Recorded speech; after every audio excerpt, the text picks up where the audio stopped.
Good afternoon.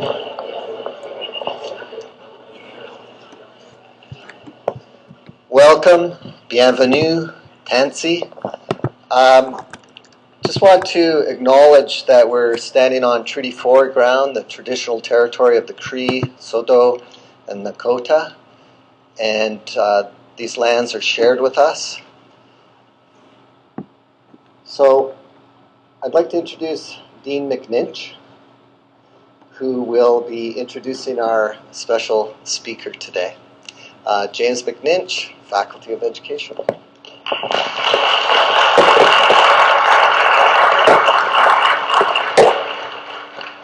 Please let me know if you can't hear me. All right. It's indeed a great honor and a privilege to be able to welcome Dr. Michael Apple for his second visit to the Faculty of Education and the University of Regina. I thought about Dr. Apple this weekend when I was reading an essay in Harper's Magazine by a writer, Garrett Kaiser, who had returned to teach English in the same small town in rural New England that he had left 14 years previous. Launched out on his own as a writer. Among many things that Kaiser notes about change in education over that period, he says, but what has not changed is the degree of poverty and social dysfunction suffered by students in this rural region. And quite possibly, it has got considerably worse. It's also important to notice that his motives to return to the classroom were far from idealistic. As a self-employed writer, he now found himself needing a job because he and his wife needed access to health insurance. And this, in turn, reminded me of a story told by colleague Dr. Norm Yako. He recalls that when a group of our faculty in the 1980s were at a conference in Maastricht, Germany, Michael Apple approached this group of young U of R profs because, among other things, he was fascinated to meet real live people from a place called Saskatchewan, knowing it, of course, as he did, as the birthplace of North American socialism and of universal health care. This initial contact resulted in Dr. Apple coming to Regina in 1988 as the invited speaker for the lecture series sponsored by a Steinecker bequest to our arts education program. And now, almost a quarter of a century on, he has returned. Michael Apple is the John Bascom Professor of Curriculum and Instruction and Educational Policy Studies at the University of Wisconsin-Madison and Professor of Educational Policy Studies at the University of London Institute of Education, and a World Scholar and Distinguished Professor of Educational Policy Studies at East China Normal University in Shanghai. Professor Apple has written extensively on the politics of educational reform and on the relationship between culture and power. Among his many books are Ideology and Curriculum, Education and Power, Teachers and Texts, Official Knowledge, Democratic Schools, Cultural Politics and Education, Power, Meaning and Identity, The State and the Politics of Knowledge, Educating the Right Way, Markets, Standards, God and Inequality, and The Subaltern Speaks, Curriculum, Power, and Educational Struggles. Professor Apple has been selected as one of the 50 most important educational scholars in the 20th century in the field of education and sociology. His books, Ideology and Curriculum and Official Knowledge, were also selected as two of the most significant books on education in the 20th century. He has been awarded the UCLA Medal of Outstanding Academic Achievement and a number of honorary doctorates by universities throughout the world, as well as a Lifetime Achievement Award by the American Educational Research Association, commonly known as ERA. In an interview published in 2001, Michael reflected that in 1970, when he gave his first address at this AERA conference, he was one of the only persons out of 7,000 or 8,000 scholars who was at that time doing ethnographic research, and ethnographic research that was socially and culturally critical. Think of how much has changed, even in my own faculty, where almost everyone is involved in some kind of qualitative, ethnographic, critical research.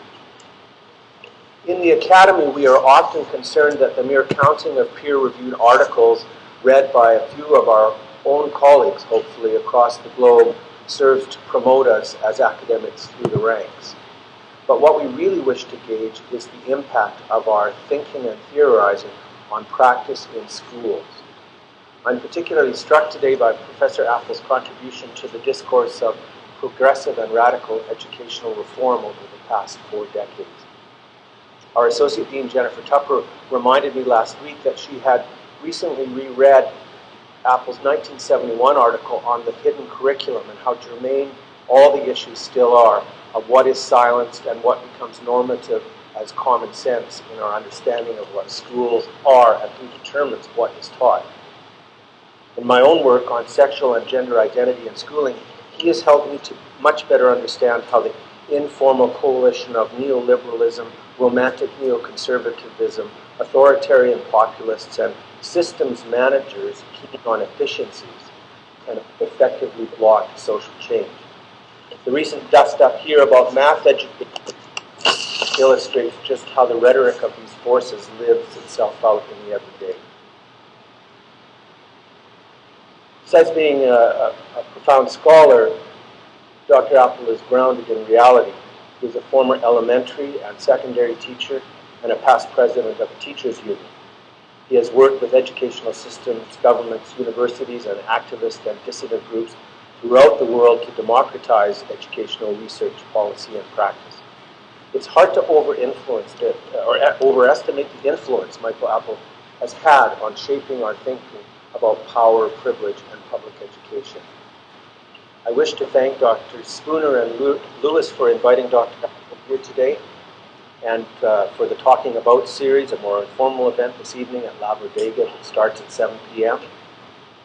I also want to thank Dr. Alec Kouros, who's up in the booth, for going to extraordinary lengths to have this talk streamed live. And finally, I want to thank all of you for coming here today. Please join me in welcoming Dr. Michael Apple to the podium.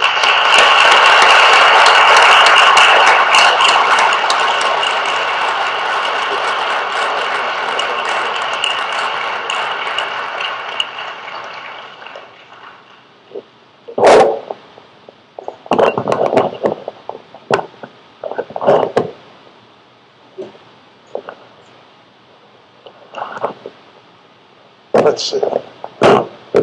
And in conclusion, all right.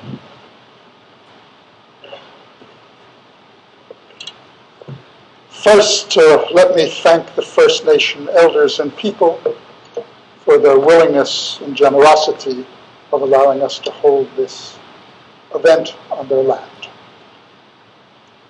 It is a joy to be back here, first because it is raining and, to speak academically, quite shitty in Madison right now, with snow forecast, and coming to Saskatchewan is not only the home of a particular political history, it also is a heck of a lot warmer.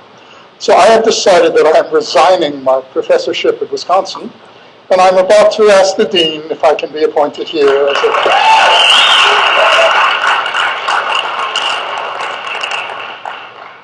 and not just because of the weather, but because of other kinds of things that become quite important and quite powerful.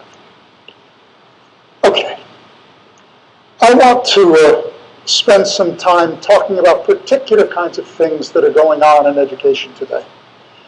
My talk will be divided into 3 parts. The first would be just a reminder of things that we already know, but we tend to forget.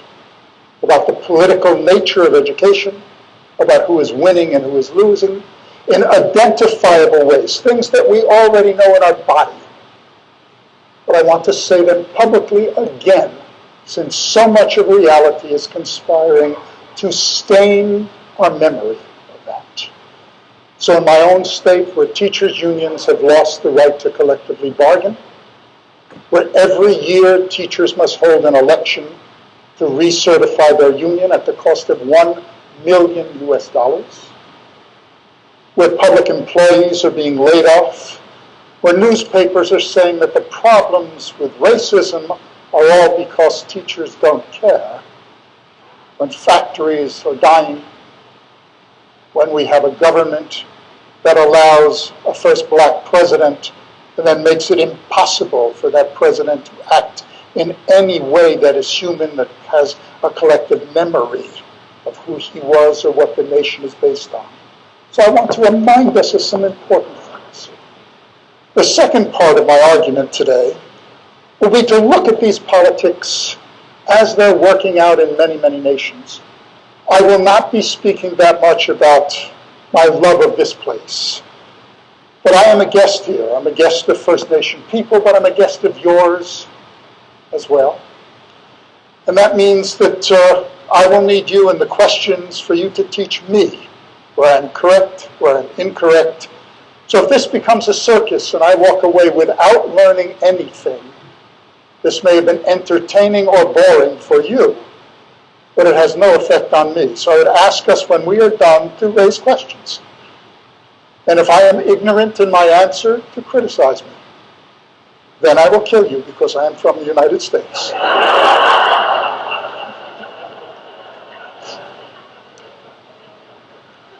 You'll forgive the bad humor, but I spent my first 3 years as a teacher under contract as a substitute teacher. So I would call at 6:15 in the morning and be told every morning where I would go. And it's because I had no BA at the time. I did all my teaching without a degree. I was taught to be a teacher in the Army. So you are looking at Sergeant Apple. I hope you show appropriate respect. But if you go into a primary school classroom every day with a name like Mr. Apple, and you must introduce yourself every morning to a group of 7-year-olds in an urban an urban primary school and say, "Good morning, children, my name is Mr. Apple," you sure as hell better have a very juvenile sense of humor or you will not survive. So I assure you, I want you to laugh at least once because otherwise I will keep trying. And that is not what you want this evening to be, I assure you. So the second part of my lecture, forgive the humor because some of this will not be humorous, it will be serious. The second part will be to look at those people who actually are exercising the power in remarkably powerful ways, including insurgent movements from below here and from above that may not agree with most of the things that go on in this building and with many of you who dare to care about curriculum and students and Aboriginal and Indigenous communities, and for the diversity that makes this land such a special place. So I want us to talk about that. And the third will be to spend some time about a politics of interruption. What is going on? What can we learn to try and interrupt these more repressive and regressive forces that are now having a good deal of power, not, thank goodness, quite as powerful in Saskatchewan, but all of us predicted at a national level in Canada that there would not be the current government that is here. Let me remind you about the exceptionality that no longer exists in Canada, where it is possible to say the unsayable and do the undoable and not be criticized quite as rigorously as before. Okay? All right. That's the speech. It was very nice. Okay, all right. Thank you for laughing. Thanks. Okay, first part. Whether we like it or not, education is an act of influence. And I want us to think about seeing education in a particular way, with a particular set of glasses. And it requires that we act in two ways. That we reposition ourselves as a first act, that we see the world through the eyes of those people who do not happen often to be in this auditorium. That as we look at those people, as my friends in cultural studies remind us, at the absent presences, who is not here, who is not represented, that we reposition ourselves of what it's like to be a member of a group that does not do well in these kinds of societies. But in order to do that, we must engage in a second act, which is what I want to call an act of relational analysis, looking at the world as a set of relations, where things are no longer nouns, they're verbs.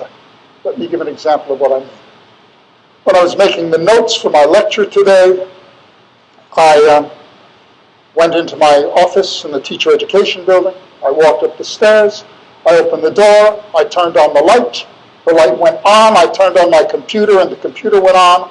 And I began to type these lovely notes, so neatly typed. And we can say, Michael engaged in a set of simple physical acts. I walked into the teacher education building. I walked up the stairs. I opened my door. I turned on the light went on. I turned on my computer, and miraculously that went on. That is not what happened. I did all those things, but in my city we burn coal to produce electricity. And my simple act of typing the lecture notes for today connected me in unseen and anonymous but no less real ways with the miners who dug the coal, 350 of whom in my own nation must die for my lights to go on and me to have the ability to type. I want us to put on those glasses to look at the world as a set of relations. That doesn't mean those relations are bad, and the fact that so many of us martyr ourselves every day doing remarkable things in schools shows that some of those relations are immensely positive and powerful. But let us remember that it is relations that go on. Now, in order for us to understand this, we must then understand that education is largely political. That's not all it is, but it is political, and it's political in a variety of ways. Let me specify them. First, whether we like it or not, education is a primary sorting and selecting device of the larger society. If I know where your parents or significant others live in this city and this province, and I know what they do for paid and unpaid labor, I can predict within one standard deviation how well they will do on any examination any teacher wishes to give. I become the exception to this rule, so that I come from the third poorest city in the United States. I am first generation finishing secondary school in my family. I went to a little high school called Patterson Eastside High School. If you ever saw the film Lean On Me, with a principal called Joe Clark, going in with a baseball bat and a bullhorn, throwing out 400 African American and Latino or Chicano students so that test scores rose. That's a simple act of arithmetic. You kick out 400 kids who are not doing well. It's the CIA. Don't worry. That was not a joke. Okay. What is it called in Canada? Thank you. The fact that you know this worries me. Okay. Okay. That is not a joke. I gave a similar lecture in Korea during the military regime and got arrested on the stage. So you'll forgive me if I look at the audience. If someone has a black leather jacket on and sunglasses and bulge over here, you'll see that I run very quickly. Okay. Now, I went to this school, Patterson Eastside High School. 90% of the students did not finish within 6 years. The other high school in my city, 90% of the students went to some form of higher education. I am the exception to this rule only because of people like you. That is, there were teachers who reached in and said, I think we can do something. Okay, so it is still political. But something does the sorting. That is what we call the politics of official knowledge. From this vast universe of possible knowledge, some groups' knowledge is declared official, other groups' knowledge is declared popular, unimportant, not official, illegitimate. In fact, as Judith Butler reminds us, there are always constitutive outsides to our concepts. In order for there to be the concept of black, there must be a concept of whiteness. In order for there to be legitimate, there must be illegitimate. In order for there to be Aboriginal people, there must be someone who calls herself or himself the human ordinary, the unmarked group, the group with no racializing forms at all. So again, it is the knowledge itself that sorts and selects. So if you will, quoting Raymond Williams, there must be a selective tradition. From the vast universe of possible knowledge, we build nets and drop down so that particular group's knowledge gets placed in the curriculum, other group's knowledge never sees the light of day. But there is a hidden curriculum as well. That is a curriculum, if you will, in which we learn our identities. We are smart, we are stupid, we are good in math, we are not good in math. And even in the best teaching, those norms are performed. So we have videos from our ethnographic research of a Chicana poorly dressed young girl in a 4th grade classroom, a teacher doing immensely interesting Freirean-based mathematics, where she would ask the children to bring in things from schools, from their communities, in which arithmetic can help them solve. Powerful stuff. And they would put it on the chalkboard and ask their colleagues in the class, can someone solve this difficult problem?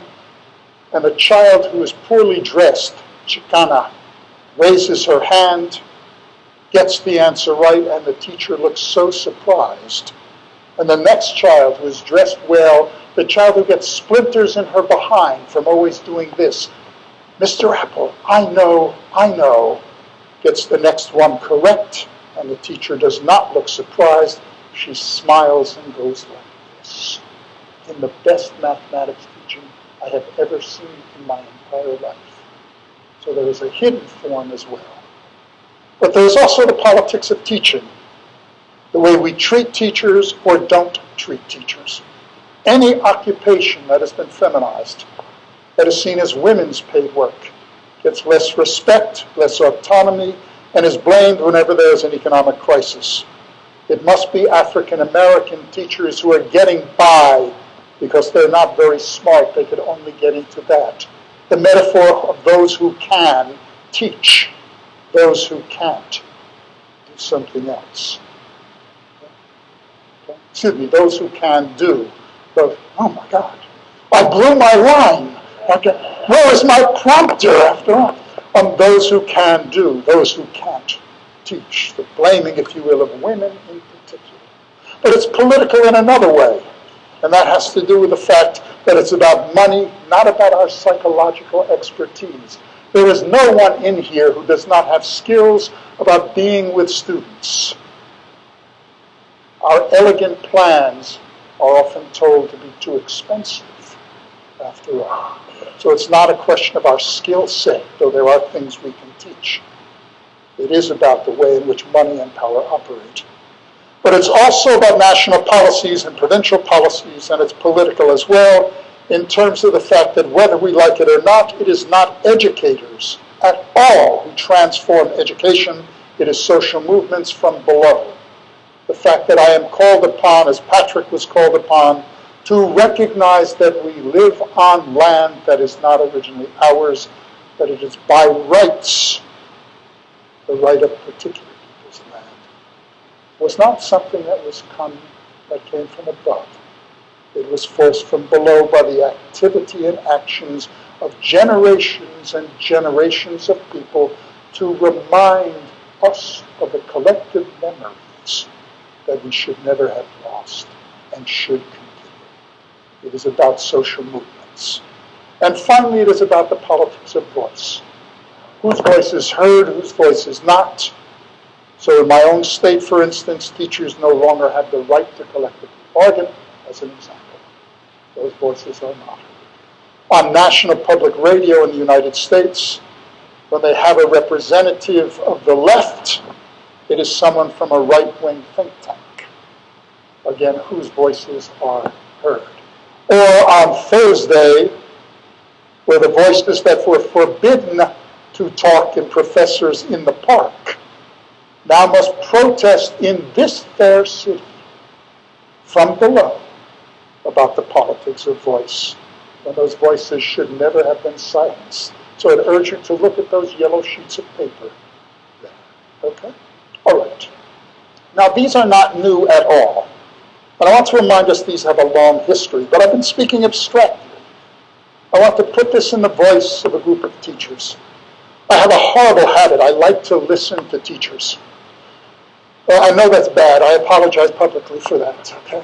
I'll try hard later on not to do that. But right now, when I was doing a book called Official Knowledge, which is on sale for 12 times the price outside, that is a joke. I get, as some of you know, no royalties for my books. They go into social movements.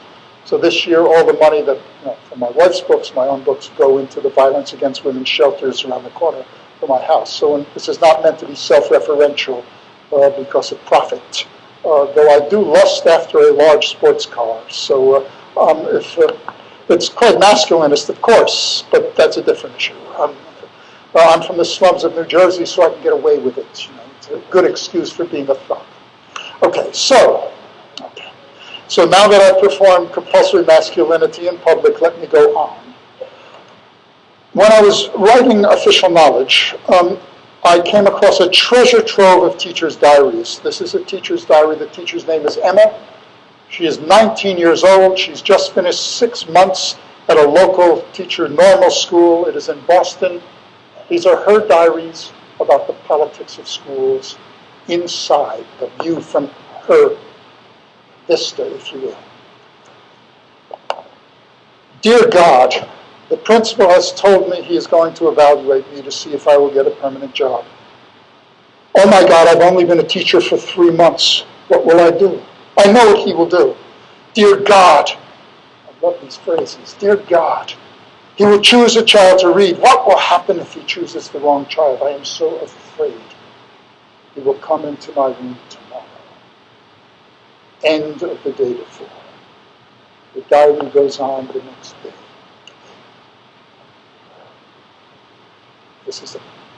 I must get into the role now. Dear God, the principal came into my room. I knew what I was supposed to say. I was supposed to remind the child to say page 35, chapter 4. The child must hold the book in the right hand, not the left. This is before Foucault, remember. People understood this earlier, but it's not in French, so it can't be good. So I must remind the child to hold the book in the right hand. The toes must point at a perfect angle of 45 degrees. I must remind the child to hold the head straight and high. The eyes must look directly ahead. I had to remind the child to lift up her voice and struggle out loud in unnatural tones. Dear God, I had attended to the position of the toes, the right arm, the nose, but had forgotten to enforce the mentioning of page and chapter. I fear my teaching career is at an end. The principal walked out of my room and slammed the door. End of visitation day. Now we could end there and say one more instance of a teacher being evaluated in ways that look like things that were on a factory floor. I will come back to the end, but let me tell you a bit about the ending, because I will end back with Emma. Emma was fired, by the way, and she went on to form the first teachers' union in the United States called the Boston Women's Teachers Union. She became superintendent of schools in a little school district, and the first thing she bargained on with the union was the removal of this way of evaluating teachers. I will come back to that in a few minutes. My voice will now get lower. I am no longer Emma. Okay. Now there are 2 messages from Emma. The ability of educators to fight back, but also hidden messages. This was the only racially integrated schools in Boston. The students whose bodies were being controlled were black, from Cape Verde, from islands off the coast of Africa, Spanish-speaking, Portuguese-speaking. They were being controlled. Let us remember that politics as well. All right. There are groups that understand these politics, powerfully. Some of them are in this room with our constant struggles to gain respect, to gain recognition of the labor of teachers. Teachers, the empirical research shows, make at least 5,000 to 10,000 individual decisions each day, and the word skill is never a neutral term. Teaching is the most skilled occupation I can envision. It requires immense tacit knowledge as well as overt knowledge, yet the struggle for recognition over those skills reminds us, as Nancy Fraser brilliantly said, we are not only involved in a politics of redistribution, of healthcare, of jobs, and salaries and pensions. It's about a politics of recognition, and we gain respect for the labor that is called caring and community building, and the intellectual work, of course, it is fully intellectual, of educators. But there are people who are not like those of us in this room, And these are people that I think we can use a particular dichotomy, and we can say they are on the right side of the political spectrum. Now, I want to be cautious about what I say here because I have great respect for anyone who is principled. And since my brother is a born-again evangelical Christian who says Jesus was a communist, I guess so am I, and he is on the right about whether there is such a thing as evolution, but when it comes to working with oppressed communities, he's been jailed as often as I have, I guess I should applaud him. So I want to be careful about what I say here. I want to be cautious about stereotypes. But one of the things I want us to remember is it is social movements that transform education, and these larger mobilizations, these larger movements, including now throughout this great nation that has been a beacon to other nations throughout the world, that of Canada, and this province with its spectacular, interesting history, but also a history of racism that is extremely powerful as well, that these groups, if you will, are now increasingly strong. I want us to think about this using the metaphor of an umbrella. Dominant groups are now organizing, and what dominant groups do is the following. They listen very carefully to complaints from below, and they reach into people's consciousness and pull people under their leadership. And I want us to think about this using the metaphor of an umbrella. Everybody believes in some way that it's raining in education. For teachers, it is often a lack of respect, the way the media in Toronto goes after the teachers' union, the way, for instance, the British Columbia Teachers Federation had to fight against the media in the last strike, and how they mobilized with parents to get smaller class sizes, to get respectful benefits and pension plans, and to restore the budget for supplementary materials that they needed, given the fact that all of the populations of the world were now increasing diasporic loveliness in that great city. And in many ways, it is raining in education for teachers, certainly the teachers with whom I work. It is raining as well, unfortunately, for many poor parents who watch the statistics in the United States, in England, elsewhere in the world, and see that even if their children do well in school, there are no jobs. It is raining for them in education. It is raining in education for capitalists who see schools as black holes in physics in which not enough money is poured, but achievement scores do not come out. It is raining for evangelicals who say it is raining because we have become a godless society and a restorative project that has a religious impulse will restore us. It is raining for the neoconservatives. We must have that eloquent fiction in Canada, in the United States, in England, in Denmark, in Norway, in Sweden, of a common culture, a time when we all spoke the same language. We all had the same religious beliefs. We were all exactly the same. Stepford wives become our model. We were robots in search of a commonness. Commonness, not communist. Okay? We can talk about that later. Okay, it was communism, but a different text. Okay. I'll try and offend everyone at least once. If I haven't, would you let me know? I'm pretty good at it. But it costs a bit more if it's personal. Okay? All right. So for everybody, it's raining. And the task of dominant groups is to say, you've got a lot of umbrellas out there. You can go under Patrick Lewis's umbrella, go to Mark's umbrella, you go to Michael's umbrella, but don't. As Althusser reminded us, there's a beckoning. Okay? What he called brilliantly in words that no one can spell, but that's in French, so we think it's brilliant. I'll try and say, not about Canadian French. This is the University of Paris. It's a different articulation of French to national agendas. Okay? It's Sarkozy. It's not Montreal. So it's the beckoning, interpolating people, pulling them under the leadership of dominant groups. And the task of these groups is to say, look, we've got something for you. You have a choice of getting out of the rain, And instead of going under Patrick or Mark's or Michael's umbrella,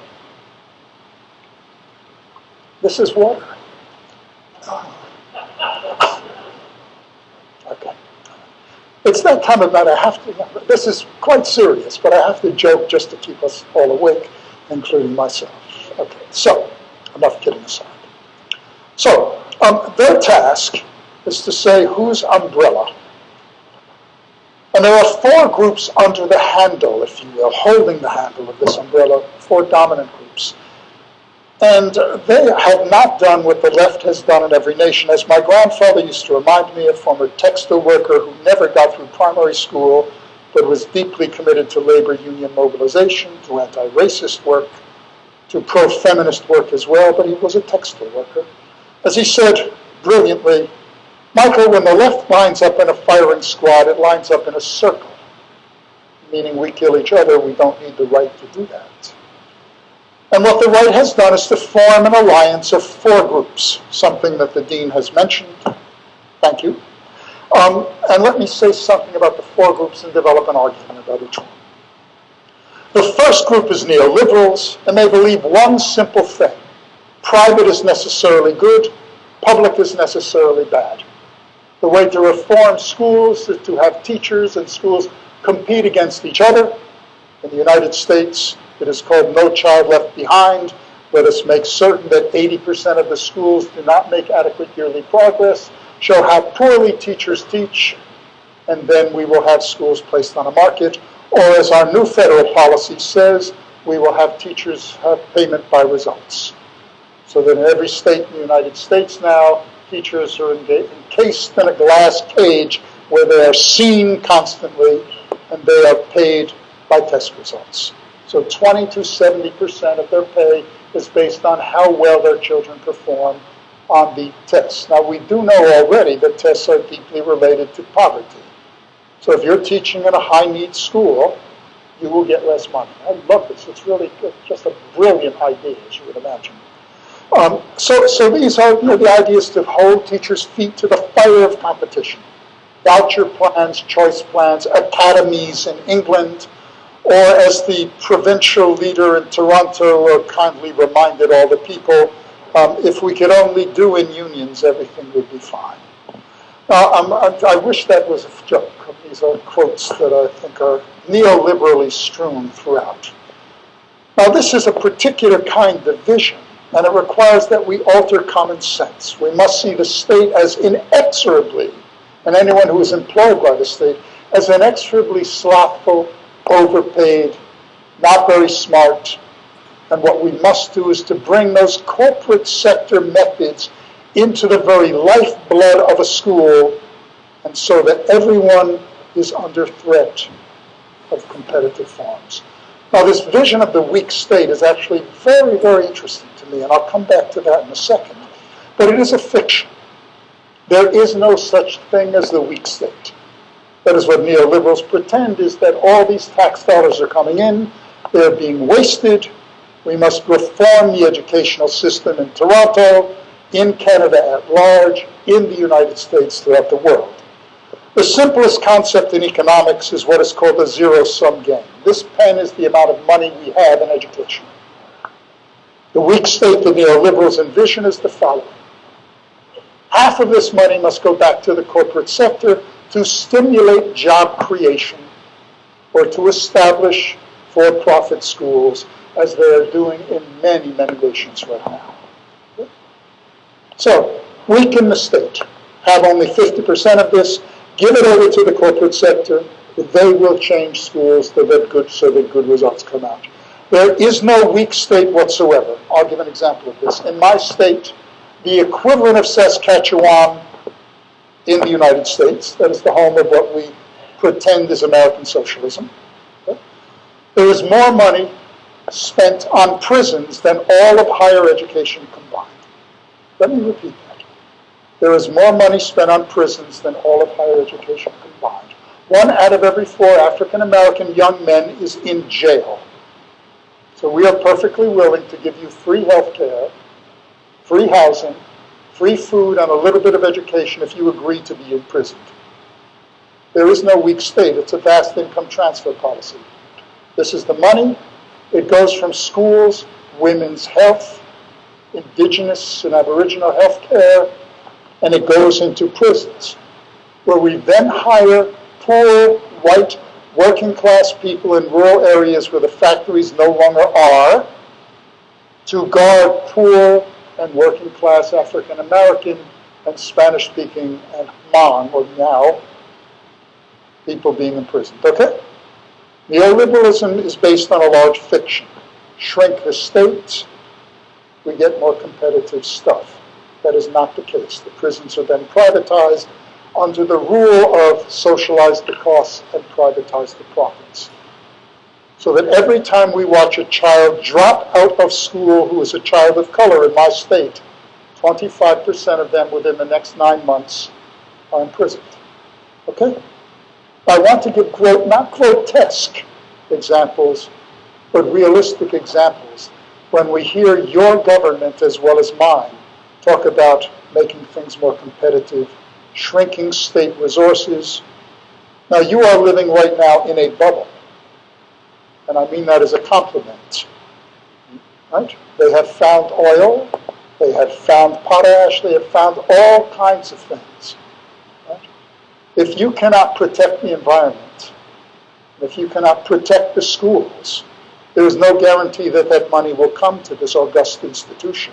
It may go elsewhere. This is what we found in Texas. It is what we found elsewhere.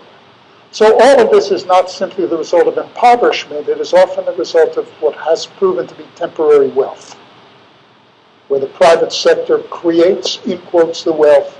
We must now turn everything over to them. I assure you that is not a good idea. Okay? There is a second, so the neoliberal agenda is trying to reach into people's consciousness, pull them out of the rain under their own leadership. And in order to do that, it must take the way we think about our institutions like schools and hospitals, but especially schools, and it must change what we count as a good school or a bad school. It has to change our common sense. So this is, again, a Gramscian strategy that says if I can change your understanding of the world, what you take for granted, everything will be fine. So they take words that Raymond Williams reminds us have emotional economies, words that have structures of feeling, words like democracy, citizenship, participation. And they say, we're going to steal your language and feed it back to you. So let's pretend that we are all in a project, in a community, and we want to build a democratic school. Okay? And we all begin to talk as a group of educators and concerned citizens about what a democratic school would look like. And we hear such things that would be common sense to us now: negotiation, the community have a voice, teachers are treated with respect, students have a voice themselves. They're not just treated as plastic masses of raw material. The school's not supposed to be a factory where we crank them out so they look exactly like we do. But we would normally say what we call in philosophy a vision of thick democracy. Okay? That's education talk. When you talk to teachers about what worked in schools, it's normally about, well, everybody got 100 on my spelling test. This was an unbelievable day with the kids. It worked. They talked. They were on task. It was great. I mean, I had a lot of fun today. That's a little thick vision. Okay? Now, the task of dominant groups is to take the word democracy and change its very meaning. This bottle of water, unfortunately, is the word democracy. As my friends and sociolinguistics remind us, words such as democracy have no essential meaning whatsoever. They are sliding signifiers. And the task of dominant groups is to take the bottle, we'll call it democracy, pour out our normal meaning of it, and pour in new water. And their task, ideologically, is to change not the use of the word, that is, we'll still talk about democracy, but we will now have a different meaning of democracy. Democracy is no longer thick. It's no longer fully participatory. It's consumer choice. And the more I have consumption practices guide our society, the better it will be. Vouchers, choice plans. The world becomes a vast supermarket. I love this because the world is sort of like a supermarket. And in Regina, there are some people who can go into any supermarket and buy any darn thing they please. And there are other people in another part of the city on the south side, in quotes. The stereotype will be wielded once more. There are other groups in this society who can walk up to the supermarket window and they can engage in what we might call postmodern consumption. They can eat the image of the product. So the task in many ways is to secede consumption practices of democracy. We de-race, de-class, de-gender. Do not think of yourself as a woman. Do not think of yourself as a First Nation person with a long history behind you. Do not think of yourself as a union member. Do not even think of yourself as a teacher being deeply committed to the restoration of collective memory. Think of yourself as an individual making choices, and when you add all those choices together, everything will be fine. It's Adam Smith without Adam Smith. Because my favorite quotation from economics, oddly enough, is not from Karl Marx. It's from Adam Smith. In A Wealth of Nations, I think it's on page 313, you can check later on. Right? He says, for every one rich person, there have to be 500 poor ones. He wasn't good at arithmetic, it's a little higher. But that is a brilliant quotation. Now again, I'm talking abstractly. Let me put this in real terms. Let us pretend, I know this is a horrible vision, let us pretend there are two Michael Apples on this stage. I know that is torturous, but let us pretend there's two of them. There's Michael Apple as I am now, Michael Apple sub 1, professor, activist, I live in Madison, I have a car, it starts in the winter. Okay? I have a son, I love him very much, I will do anything for him. Okay? Full stop. Michael Apple sub 2. Michael Apple as I used to be. Poor kid in Paterson, New Jersey, a family where most of us did not work, and when anybody worked, you shared the food, you shared the income. Okay? My folks worked in factories when there were jobs. They had to be at the factory at 6:30 in the morning. All right? Two Michael Apples. Okay? Let us take the neoliberal agenda of democracy and choice. Okay? If I give parents choice, it is democracy. And we'll add up all those little choices and everything will be fine. Okay? All right. My parents' name were Mimi and Harry Apple, loved their child Michael to bits. And the government says to me, we have seen the future of democracy. It is spectacular. We have seen the future. We're going to give you a check for $5,000. You can bring your lovely son to that school at the other side of the city with the high test scores. No longer will we condemn you to those bad teachers who do not give a darn about your kid. You can take your child over there. Just get your child there, okay? And Mimi and Harry Apple say, oh my God, we have democracy. I can give Michael the education he deserves. Because after all, I love my child. Okay? Well, neoliberals have shrunken the budget in Toronto as well for public transportation. In my city, it then costs 2 hours of time to get on 3 buses to get to that good school over there. Okay? But my parents say it's lovely, it's democracy, and they go to the foreman, right, and the factory and say, the government is very democratic, it has given me choice. I can't be here at 6:30 in the morning to clock in. Because after all, I love my child and the government is democratic. And you know what the boss will say. Yes, you do have a choice. You can be here at 6:30 tomorrow morning, or you can kiss your job goodbye. Okay? Michael Apple sub 1. I live in Madison, Wisconsin. I have a son. I love him very much. I have a car that starts, and when it's minus 40, as you remember, you want that car to start. Otherwise, you die. Okay? This is not the day I'm waiting for the bus. Okay? Though I do walk into school. This leg no longer works. It's been frozen. Anyway, okay. So, Michael Apple's a professor. I call up my secretary, and I say, Diane, I meet my undergraduate elementary education students at 8 in the morning before their first class. Okay? Every day, once a week. And I can no longer do that. I must get in my car with my son, whom I dearly love. And I must drive him in that nice, comfortable car that now starts. And I must go to that very, very good school on the corner by the exit sign over there. The dean of the Faculty of Education is not going to call up Michael Apple or anybody else and say, why the hell didn't you clock in?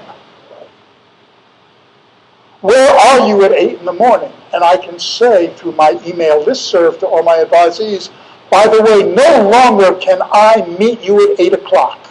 Please email me. We will find another mutually convenient time.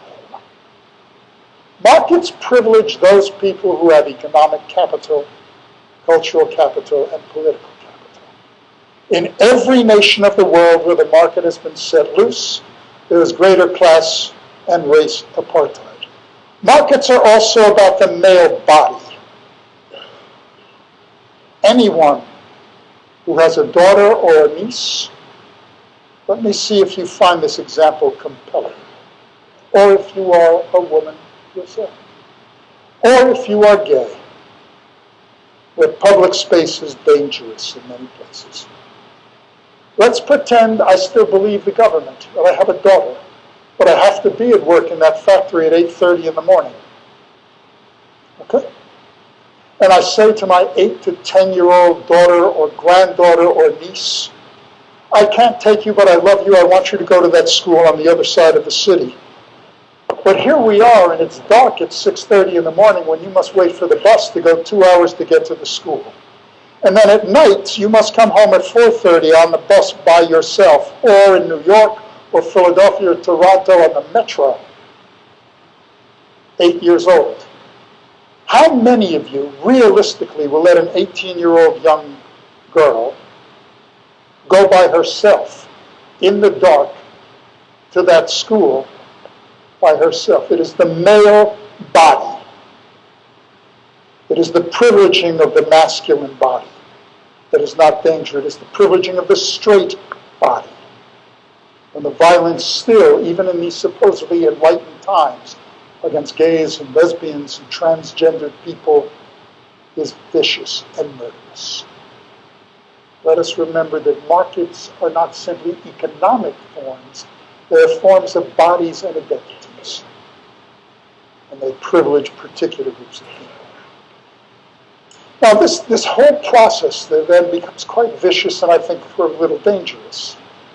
And we do know empirically, as I show in Educating the Right Way, very clearly, there is no empirical evidence in any nation of the world that is robust that shows that setting the market loose on teachers' lives, on administrators' lives, on schools' lives, on parents' lives, in the long run works.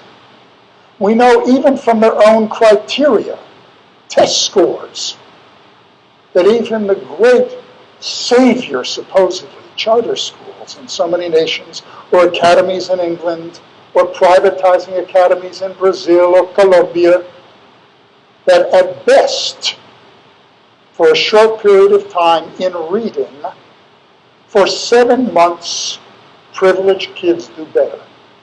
But we also know that privatization has led to more racial apartheid than before. Okay? That is what the data show. We also know that teacher unions then get murdered. So in the beloved city, that great city of New Orleans in the United States, where they fired almost all the black teachers and then hired Teach for America teachers with no union background at 2/3 of the pay, thereby losing the collective memories of the community members, indigenous teachers, Creole teachers, African American teachers, who no longer had jobs. There was also no memory of the gains that were made about curriculum or teaching and culturally relevant pedagogy. So every time you hear your beloved Prime Minister begin to extol the virtues of these kinds of things, one must ask him to give evidence about the success. Okay? All right. I know I'm not supposed to be an empiricist, but one of the things that we have done in our great joy with narrative and our great joy with ethnographic work is we have de-skilled ourselves. So in lamentable books like The Bell Curve come out, which says that when God gave out genes, right, the kind that are supposed to be in your body, not on your body, white men were at the front of the line and white women went through the line twice. They got good genes about everything else except mathematics, and then they went through at the back of the line. And that African Americans and Aboriginal people and First Nation people got at the end of the line. Right? When I looked with my doctoral students at that book, all of us knew it was racist. But only my students from China could read the statistics and realize that footnote 21, they were lying. They simply were lying. The numbers were wrong. That says something about the way in which neoliberals have colonized the space of empirical work. And if we're going to colonize back, that is, fight and counter hegemonic forms, we have to actually argue back using some of the tools. And you'll forgive me, but Audre Lorde is brilliant, but she's not correct about certain kinds of things. When she brilliantly said you cannot dismantle the master's house using the master's tools. Thank you for a brilliant position.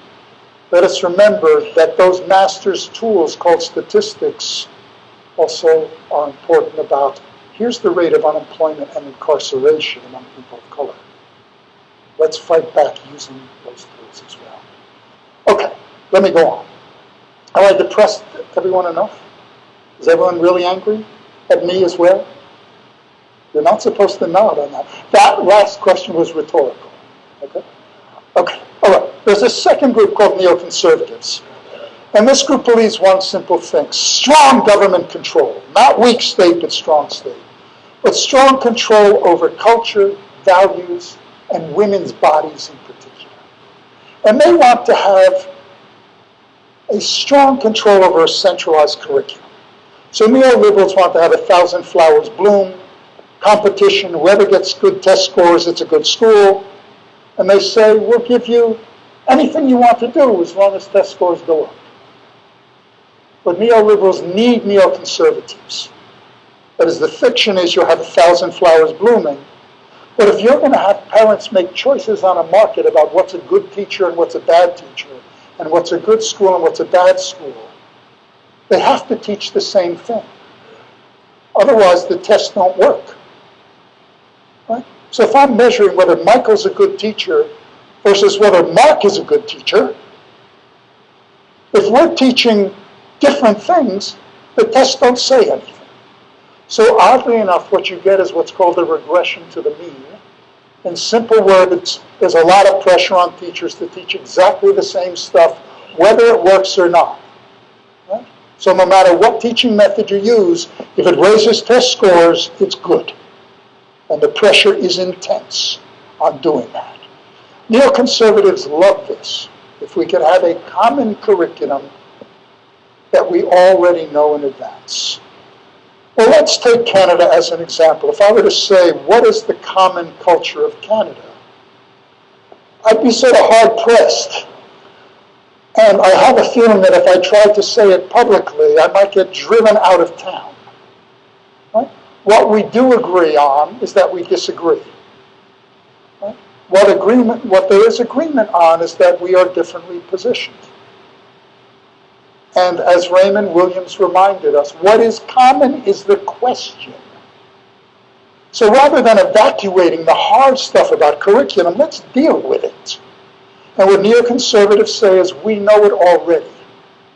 Or as our beloved neocon E.B. Hirsch Jr. in a lovely book called the book is called Cultural Literacy, right, which lists every fact that you should know if you're a U.S. kid, though he says American kids. I always thought Canada was sort of part of America. Right? It's actually a little older. And I remember somebody coming who was a Viking who got here and proceeded to steal land that time as well. but that's a different issue. Right? Anyway, but what is common is the disagreement.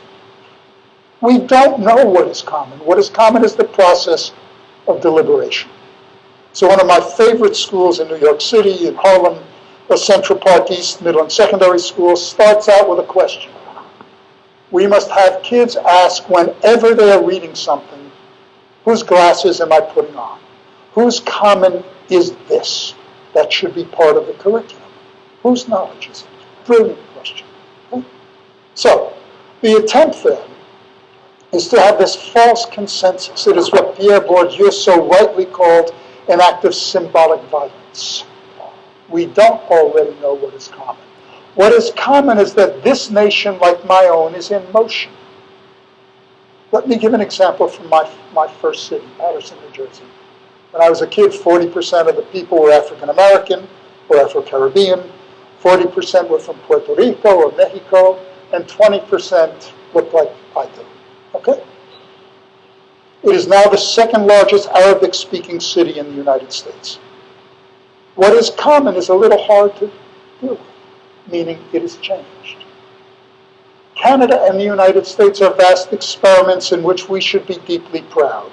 There's ever a reason for not false patriotism, but any kind of patriotism we might recognize as serious and progressive. It's that we are doing something that has never been tried before. In the apologies, in the giving the land back, in the recognition of the different positions, in Saskatchewan's constant struggle to keep alive the memory of what it really is, all of that is a vast experiment. Very few nations are trying to do that. And to the extent that we evacuate that and say it's already there, we know what it is the loss of who we are. Let me give a disgusting example from my own nation. We have a new national history curriculum in the United States. It is not mandatory, it's voluntary. But it is mandatory in Texas. And that means that's 35% of the textbook market. So no publisher will publish anything that isn't sold in Texas. Rick Perry is our real president of knowledge. Right? Okay? So that means you can't have stuff on evolution, you can't have the Big Bang Theory, right? You can't have home economics that has daddy in the kitchen washing dishes. I'm serious about that. Okay? You can't have any of that. Okay? So, our new national history curriculum, with our curriculum alignment with the test and our standards, it's so lovely. It's so inefficient in the name of efficiency. Right? It is so de-skilling of teachers and disrespectful, but after all, anyone can teach, so why should we care? Oh, God. Shoot me now before I have my heart attack. Right? So with that, our new national history narrative says the following. Okay? It's very simple. We are a nation of immigrants. Everyone's an immigrant. So we have communism and culture and capitalism in the economy. Okay? Brilliant. Well, so First Nation people came across supposedly the Bering Strait, land bridge. Some stopped in Saskatchewan, some stopped in Alberta, some stopped in Chile, and they stopped because the water got cold. Okay? People from Nigeria, people from China were all immigrants. It was U.S. federal policy to give smallpox-infected blankets for 117 years as official policy of the United States central government. Is that immigration? That sounds like genocide to me. 3 to 5 million people of African descent were stolen from Africa, died in what is called the Middle Passage. Before they got to Montreal and Quebec, before they got to New York, before they got to Santos in Brazil, before they got to Jamaica and Trinidad, they threw themselves overboard. They starved. They died. Slave ships had nets. People, to quote Alice Walker, brilliant poetry on this, I will kill myself. I will not be sold as a piece of meat. I am now a vegetarian because I refuse to once again be treated as we were. There is no I. There is only we. Whose common is that? It is an act of symbolic violence.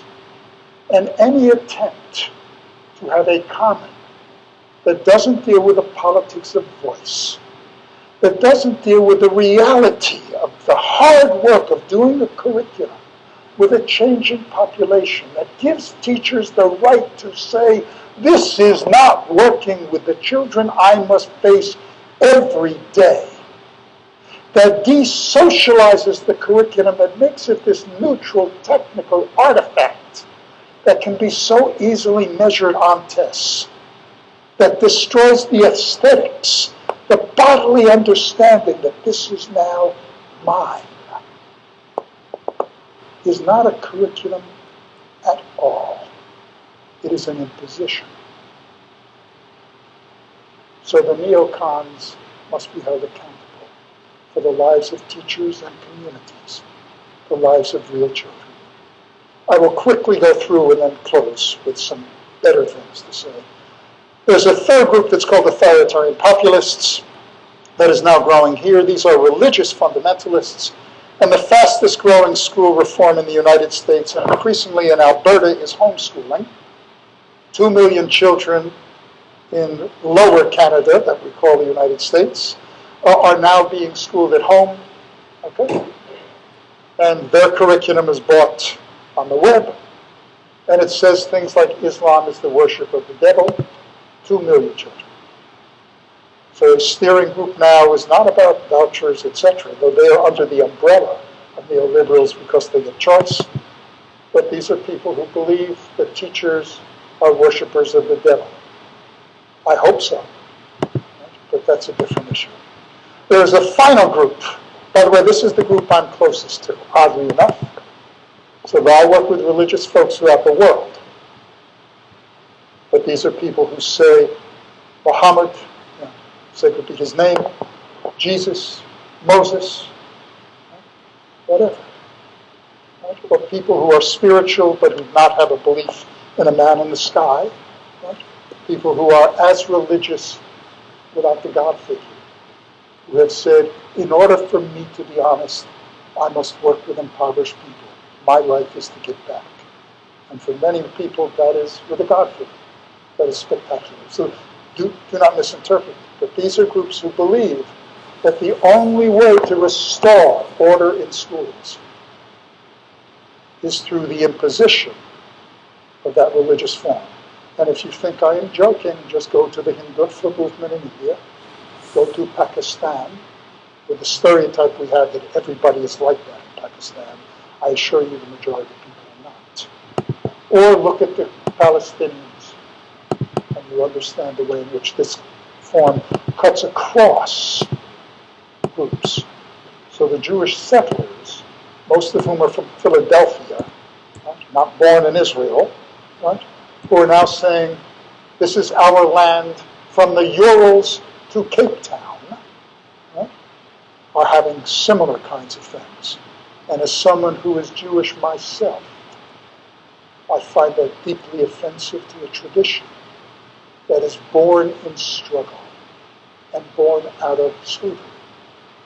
And for a group of people that can then enslave others and have the largest concentration camp in the world, Gaza, I find this deeply offensive as well. You'll forgive me for saying this, but I think we have to speak honestly, since this is not something we should ignore. There's a last group, and this is a group that I have the most fun with. This is what we might call the new managerialists, and they believe one simple thing. If it moves in classrooms, measure it, and if it hasn't moved yet, measure it anyway in case it does move. These are groups of people who believe that the only way we can see who is a good teacher is to measure that teacher when she walks, when he moves, if he breathes, right? Now, lest you think that this is a joke, as I mentioned, performance pay is now the law in the United States. And as we sit here, the country of China, one of my favorite places, I am a professor there, has now instituted as its latest educational reform performance pay for teachers, under the argument that says the following: if we can find good, smart rural teachers who are getting good, smart rural kids to do better on the test scores, we will be able to pay those good, smart rural teachers a lot more money. I would like to believe that will happen. Every nation that has ever put performance pay in has used it to fire teachers, not to give them more pay. Okay? So coming at a theater near you, if Saskatchewan forgets its history, is that. Please, please, not for your sake, but for Lower Canada, for my part of Canada, for my wish that if only it was part of Canada, if you would please, for the teachers' and children's sake of my part of Canada, please fight that. Because otherwise it is not just you who are at stake, it is every child and every teacher in the United States. Let me close now with some better stuff. These 4 groups are doing quite creative things. And whether we like it or not, these groups are increasingly powerful. And I will just again point not to this province, thank goodness, but you just had a national election. Okay? All of my friends throughout Canada said, is it impossible for the right to win? It's over. Why do we have to vote? It's over. They cannot be elected. I don't have to say anything else. Okay? The smartest teachers in the world have engaged in a social pedagogic act, not in schools, but in controlling the media, in telling it is raining, and beckoning and telling people, don't take the risk. Patrick, Mark, all of you here are really nice people, but you don't have a clue about what counts as a good school. We'll tell you what to do. And if you want to protect your schools and your community from those despised others who are endangering this nation, let us turn it over to us, not the people in this room. That is brilliant teaching, and it's been successful. Okay? So I want to point to 2 things as a strategy of interruption. Okay. One is that the North must learn from the South. In Porto Alegre in Brazil, with an economic crisis that has been horrific until the last 5 years, the poorest of the poor, under the influence of, luckily, thank goodness, Paulo Freire's work and some of my work and others, have now found a way to create a citizen school in which the curriculum is built from below. Teachers were given more money because they had to work harder.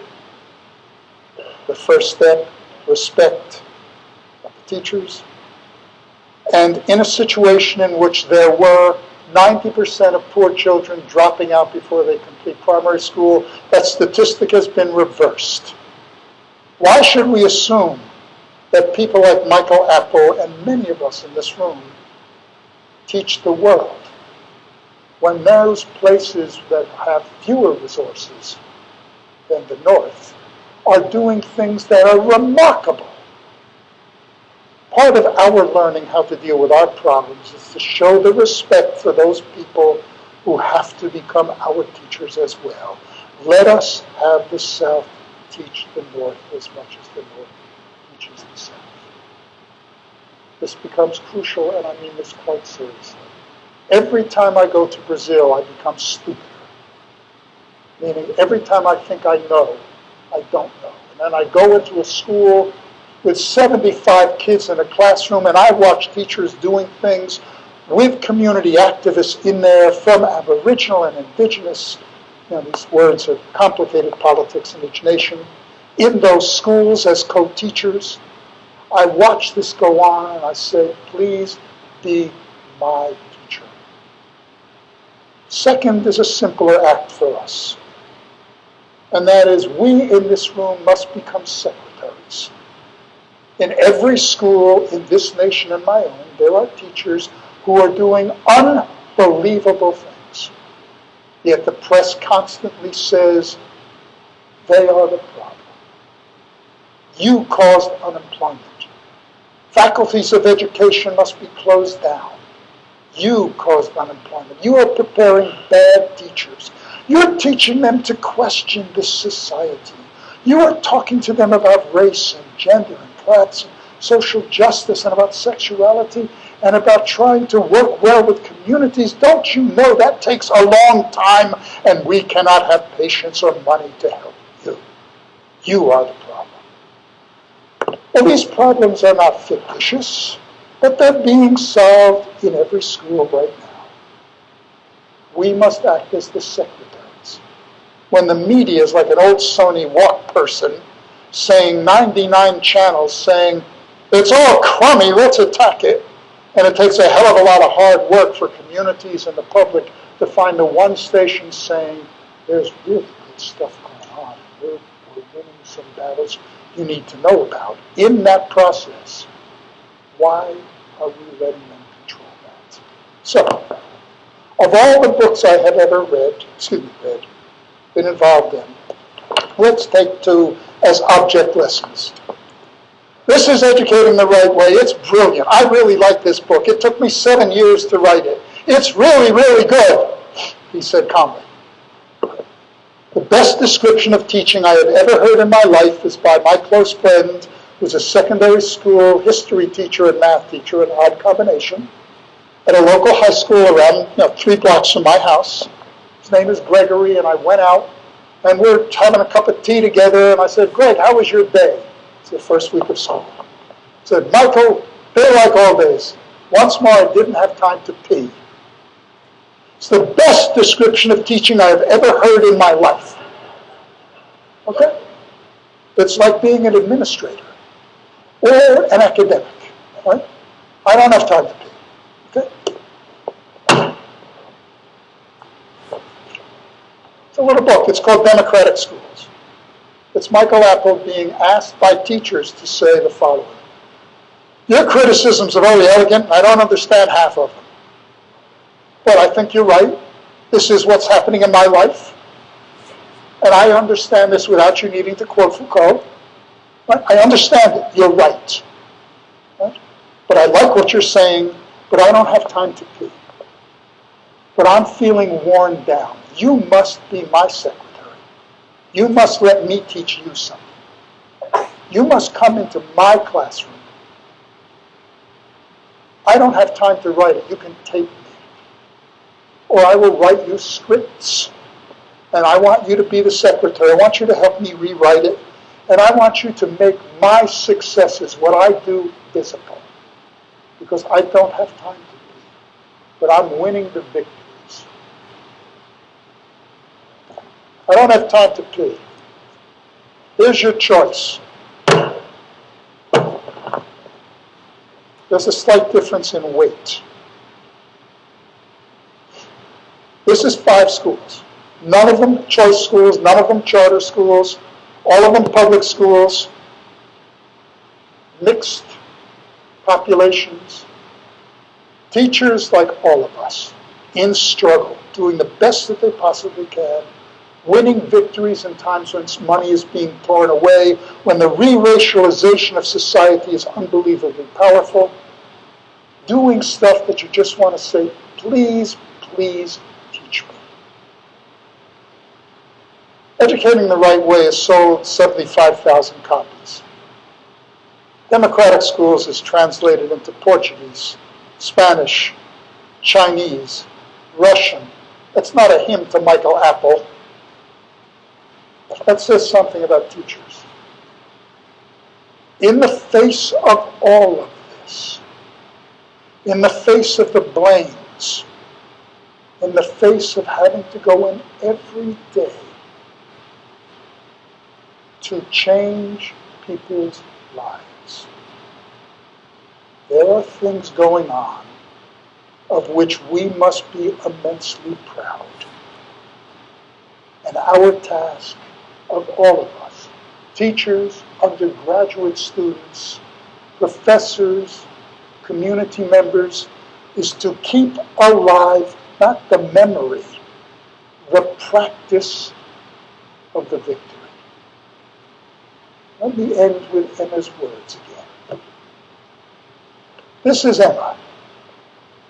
1 million copies. 1 million copies. God, I could have bought that Mercedes. 1 million copies. There was a time in teachers' lives in the grand city of Boston, in the only integrated school, a victory, in which teachers were told the following: you will be evaluated by having children stand with their feet pointed at a perfect angle of 45 degrees, their head held straight and high, holding the book in the right hand, not the left, speaking in loud, unnatural tones, saying, page 35, chapter 4. A 19-year-old young woman, 6 months of teacher education, said, no. Let us say yes to keep Emma's memory alive in our own lives. Thank you.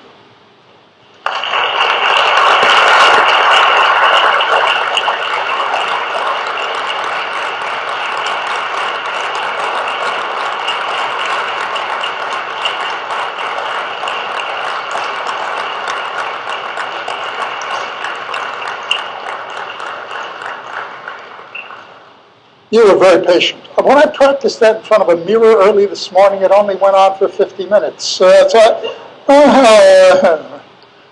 so if I'd stopped doing shitty jokes, it would have taken only 50 minutes.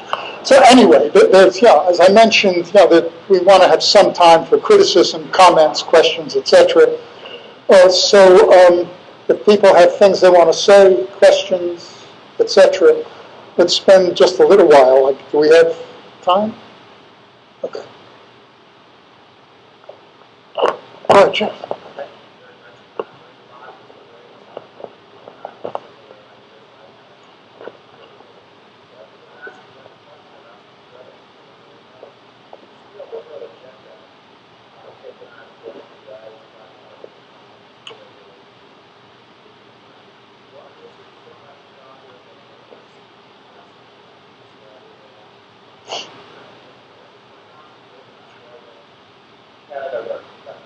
Yeah.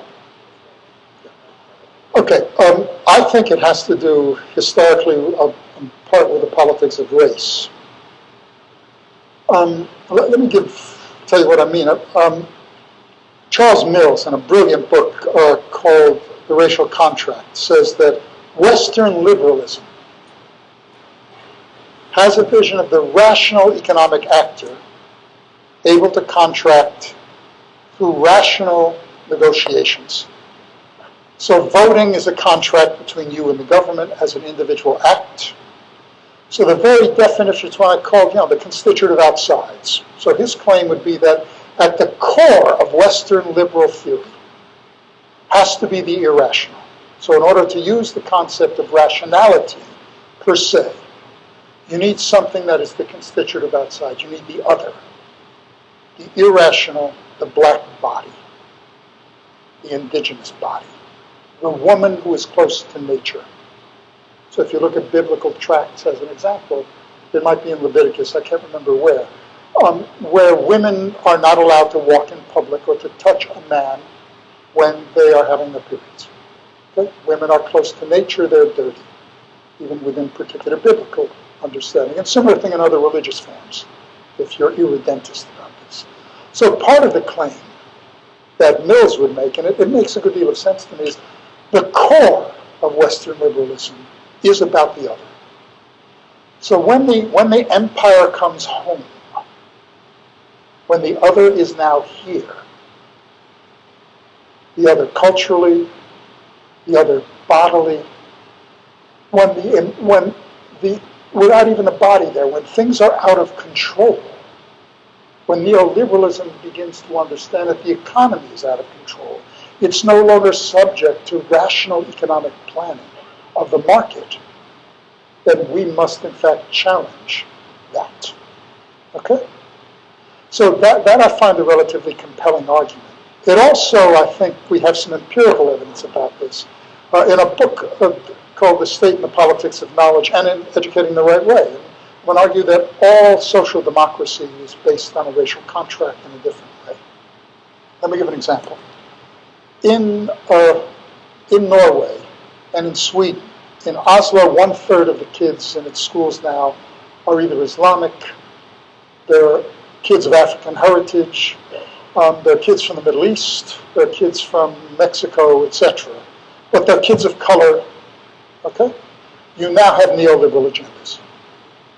Or the same thing in Sweden, where about half of the kids in Stockholm's public schools are kids of color or the Islamic other.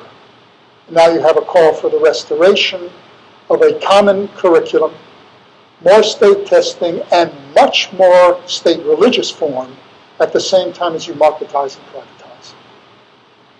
So I think that there is credible evidence empirically now about that. Okay?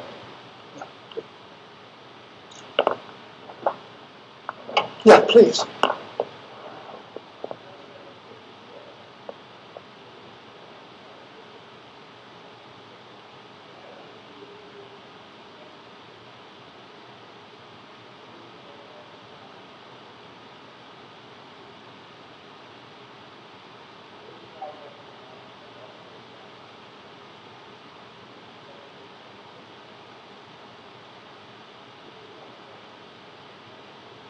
Yeah, please.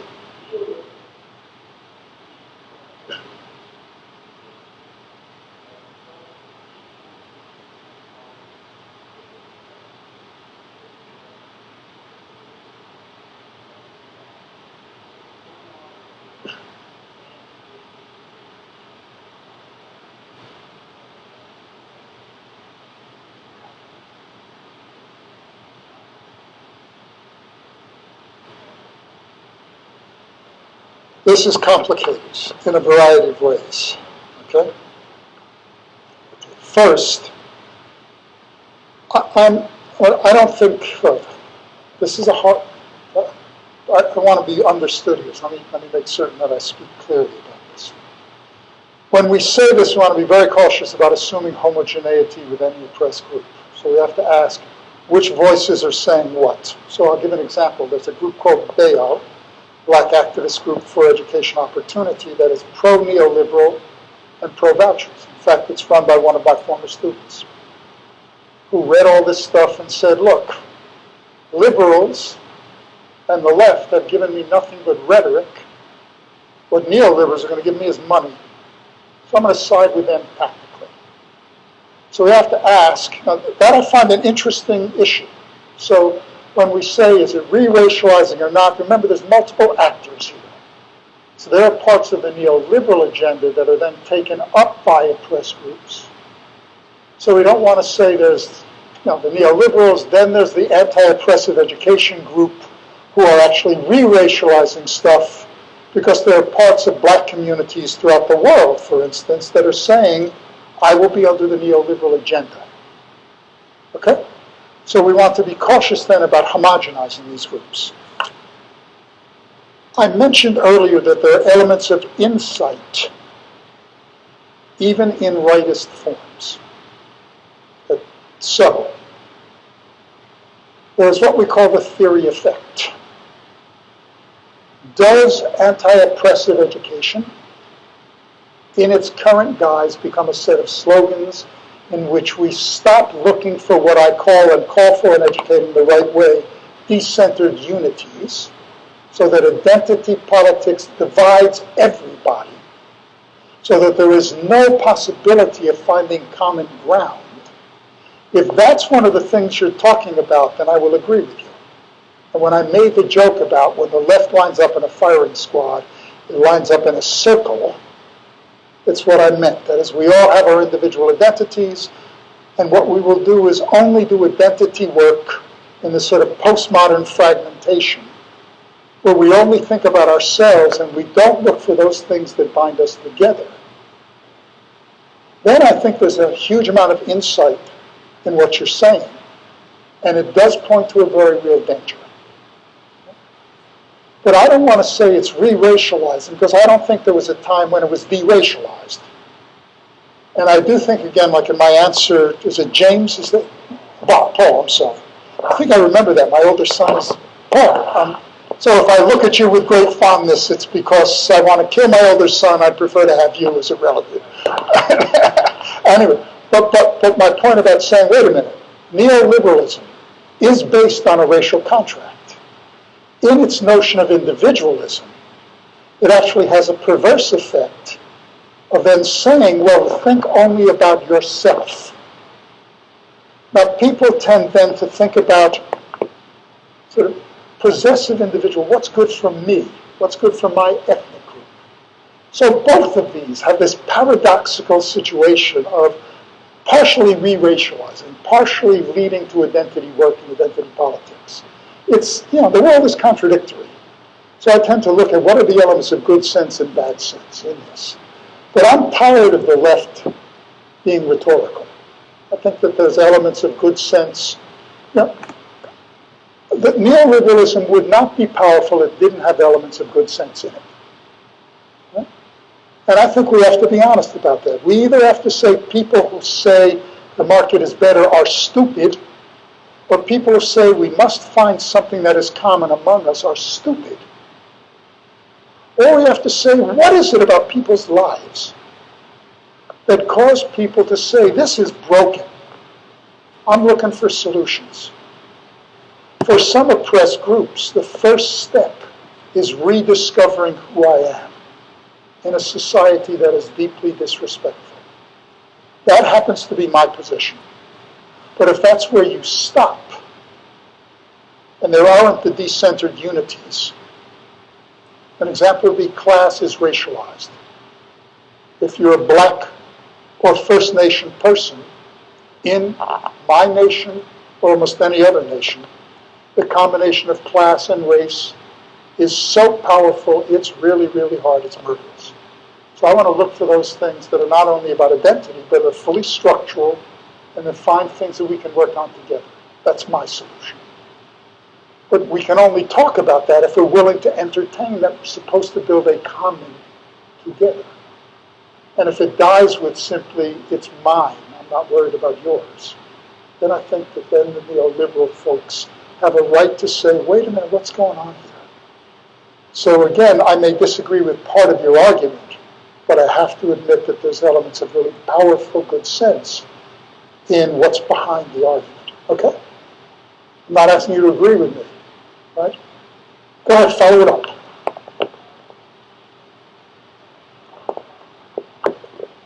Yeah, that's great. Good, please.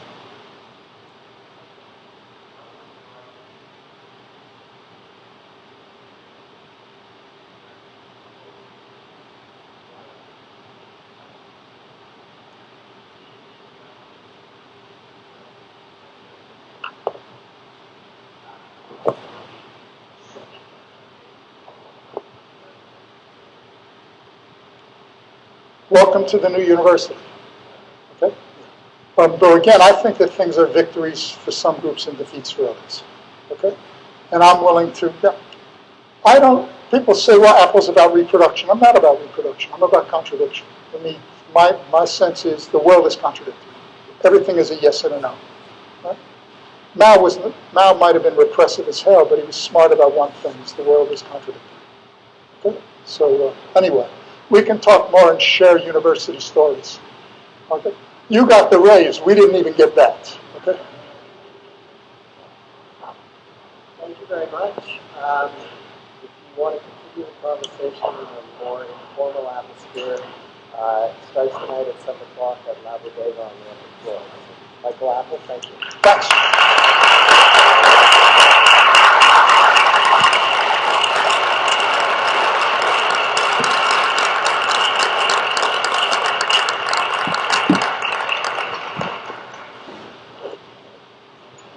Is that okay?